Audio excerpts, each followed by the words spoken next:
It's a new BR season, so we got to talk about the XP values that you can get from Save the World in BR. Flashbang warning, I'm going to show you a spreadsheet of data. If you just want the information, this is what I'll be referencing in a second. This green column right here are your most efficient missions to run if you're looking to get the XP cap as quickly as possible. Note that it is now reduced to 3.4 million XP before it gets lowered to 20% speed. What that means is you can get 3.4 million XP towards your Battle Royale Battle Pass and the Lego Pass and whatever else is included in this festival, I think, as well. And that is 42.5 levels per week, and that resets at 10 a.m. Eastern Standard Time on Tuesday. But the XP is not capped. That is just normal speed. What happens is once you hit 3.4 million, now you'll be earning XP at 20% of the speed. And that's what this yellow columm is here. I know that my Advanced EG ad and Cam are covering these bottom ones, but you don't want to be running these missions down here for XP. They are just here to be thorough, and huge shout out to Archer, who not only inputs this data, but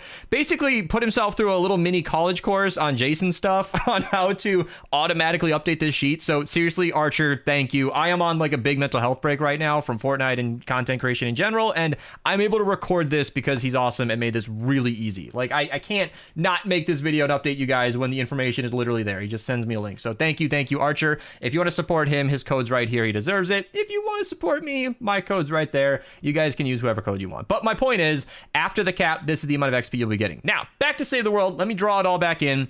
If you're watching this as a Battle Royale player and you don't know what's going on, when you run Save the World missions at any power level, I want to make that very clear. A power level 5 retrieve the data and a power level 140 retrieve the data are going to be giving you the exact same amount of XP. That is what's pictured over here. In the retrieve the data mission, we get 32,000 XP. You can get 3,700 if you place it and go a little quick. If you do all the different badges like utility, combat, explore the whole map, and the other one I'm forgetting, you can comment down below and you do all that, you get extra 7,600, total it up. I think you can get through a retrieve the data in about 9 minutes.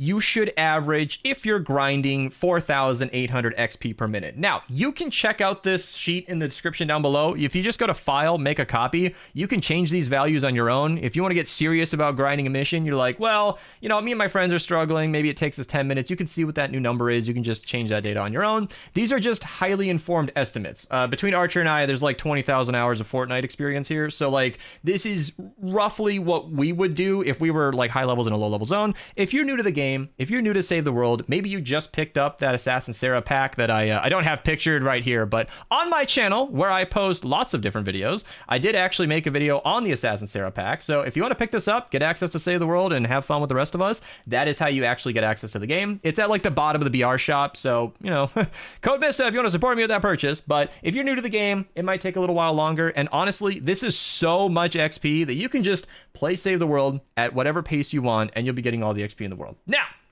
what I'm saying is, regardless of power level, when you complete any mission, you will get the amount of XP that I just went through, and there are also quests. So, I am a founder. That is a pack that is no longer available. That allows me to unlock V-Bucks from Save the World. That was discontinued back in 2020. It is no longer officially available. If you wanted to buy like a founder's code from someone, that's an individual private sale. They could scam you. Be careful. I do not recommend buying those codes. It's sketchy, but V-Bucks is just here, and that's for founders. What I'm really here to show you are the Battle Pass XP, extra tickets and gold. You get all these other 3 items for just having the game. And that Battle Pass XP is great. And then anything that says daily has a section where it gives you Battle Pass XP. Not every War Games challenge here is going to give you Battle Pass XP, but the main one will give you 15,000 on a daily basis. And then Endurance is everybody's favorite. I do not have endurance guides on my channel. Honestly, I'm not that interested in endurance, personally speaking, and it is way down here as far as efficiency. However, many people have endurance setups where they can AFK, and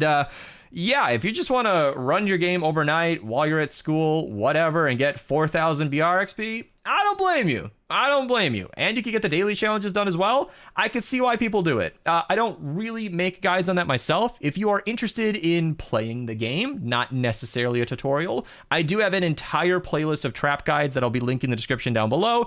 It is really nice. It just shows you how to play all the different quests. This is less of a direct tutorial on exactly what to do and more of just a compilation of trapping tips and little suggestions on how you might want to play the game. I do tend to even over trap a little bit in these old shoulder videos just because I wanted to be thorough in showing different tactics and techniques, and this can allow you to play the game the way that you might want to play on your own, but do things efficiently as you go. So if you follow those trap guides, it's not exactly endurance, but it should give you the knowledge you need to maybe figure it out yourself. Endurance is a really fun puzzle if you're up to the challenge. And then there are also the weekly quests. I'm actually streaming this, by the way, Twitch link down below. And thank you, Pokey, for noting that the weekly quest does also give you 89,000. Now, I'm a max level player, so it's giving me 132 zones up here, but you can get this quest at any power level. Even my noob account, it was having me run like 15, 24 zones, and 89,000 Battle Pass XP is pretty great, especially considering that it does not count towards your caps. So what's noted over here is quest XP has no cap, meaning after 3.4 million, you'll be getting reduced to 20% of the normal speed, but your quest XP, it's going to be 89,000 no matter what. So that's a great consistent way to get plenty of extra XP. And even if you're not getting V-Bucks, you should be doing these daily quests. If you care at all about Save the World, it is a pretty fun game. You're going to be getting plenty of gold, the XP of course, the X-ray tickets, and X-ray tickets allow you to buy stuff in the shop. Now, I should note this, I get this question a lot because again, I'm on my break, I haven't been playing this game regularly. If you do not do your daily quests, you will have 3 stacked up forever until you do them. So you can play, you know, once every 3 days and just do all your daily quests. I think you need to log in to actually get the daily quest. You don't have to actually play, but I think you do need to load up your game. Correct me if I'm wrong, but that is how you can buy llamas. Today, on the day that I'm recording this, Super Melee llamas are available today. These are a bad example. These are not something you should spend 1,000 extra tickets on, but there are lots of exciting llamas that come to the game, and Tyler in chat noted that you do need to log in. So this is why I like recording on stream, because they can correct me on little details like that, because as a gamer, I just load in and do my daily quest. I don't note how to, you know, balance that out. So that is a rough overview of how to get XP and generally, you know, the best ways to get it. And that's a rough overview of how to get XP, where it comes from, and how the whole system works.